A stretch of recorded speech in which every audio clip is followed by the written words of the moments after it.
রাজনৈতিক দ্বন্দ্ব এলাকায় আধিপত্য বিস্তারকে কেন্দ্র করে খুলনায় গত ১.৫ বছরে খুন হয়েছে অর্ধশতাধিক মানুষ। সেই সাথে রয়েছে বেকারত্ব, চাঁদাবাজি এবং কিশোর গ্যাংয়ের দৌরাত্ম্য।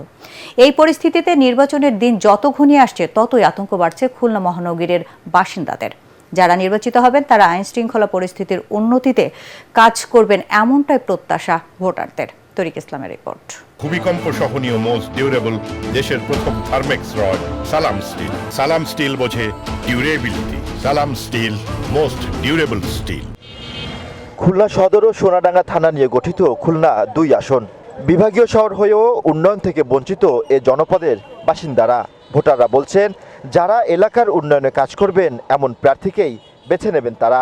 আমরা যারা সাধারণ মানুষ, যারা শিক্ষা, স্বাস্থ্য, চিকিৎসা এবং মানুষের যে মৌলিক 5টি চাহিদা আছে, চাহিদা যেটা পূরণ করতে পারে তেমন একজন প্রার্থীকে আসলে সবাই আশা করে। যে খুলনায় নির্বাচিত হলে সন্ত্রাসবাদ দুর্নীতিমুক্ত হবে, আমরা তাকেই ভোট দিব। যেই দলই আসুক, আমরা সবাই পরিবার আগে বন্ডেজ, তারপরে দল। আমরা সাধারণ মানুষ যাতে ঠিকমতো চলতে পারি, যারা বেকার আছে তাদের কর্মস্থান পাক, আমাদের শিল্প এলাকা খুলনা যে জুট মিলগুলো আছে আবার চালু হোক, এটা আমাদের আশা করি আর কি। বিএনপির ঘাঁটি হিসেবে পরিচিত এই আসনে ভোটের মাঠে লড়ছেন সাবেক সংসদ সদস্য নজরুল ইসলাম মঞ্জু। জানান, নির্বাচিত হলে আইন শৃঙ্খলা পরিস্থিতির উন্নতি হবে তার প্রধান লক্ষ্য। একটি অবাধ সুষ্ঠু নির্বাচনের মধ্য দিয়ে একটি সরকার গঠন এবং একটি ভয়হীন নিরাপদ বাংলাদেশ, নিরাপদ খুলনা গঠন করাই আমাদের লক্ষ্য। সেক্ষেত্রে উন্নয়নই হবে আমাদের মূল চাবিকাঠি। আমরা মানুষকে স্বস্তি দেব, শান্তি দেব এবং এই শহরের মানুষদেরকে আমরা একটা উচ্চতায় নিয়ে যাব। সেটি হচ্ছে উন্নয়ন খুলনা, সমৃদ্ধ খুলনা, ক্লিন খুলনা এবং গ্রিন খুলনা সিটি আমরা গঠন করব ইনশাআল্লাহ।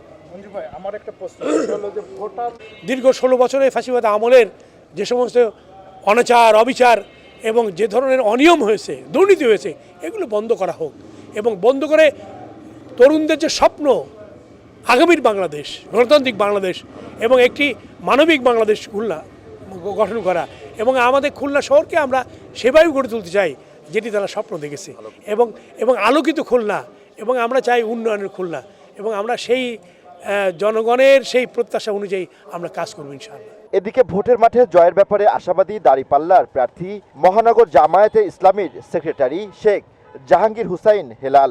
খুলনা নগরীকে পর্যটন নগরীতে পরিণত হবে, অর্থনৈতিক দিক থেকে অঞ্চল আরও বেশি সমৃদ্ধ হবে।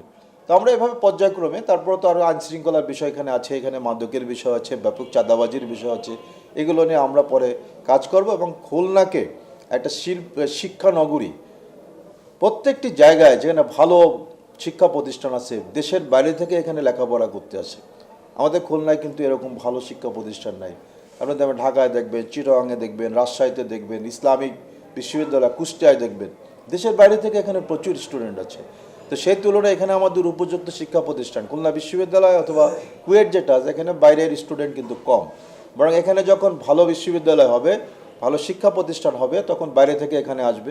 বিমানবন্দর সেটা নেই, আরও সাংখ্যিক যেসব বিষয় আছে, এগুলো বৈষম্যের দিকগুলো যেগুলো অন্যান্য জায়গা থেকে আলাদা বৈষম্য আছে, সেই বিভাগীয় শহর সবগুলোর সাথে একটা সামঞ্জস্য সৃষ্টি করা, যোগাযোগ, অবকাঠামো সব কিছু, এগুলো নিয়ে আমাদের পর্যায়ক্রমে ধাপে ধাপে কাজ করতে হবে। এই আসনে মোট ভোটার 3,32,000-এর কিছু বেশি। তরিক ইসলাম, এটিএন বাংলা, খুলনা।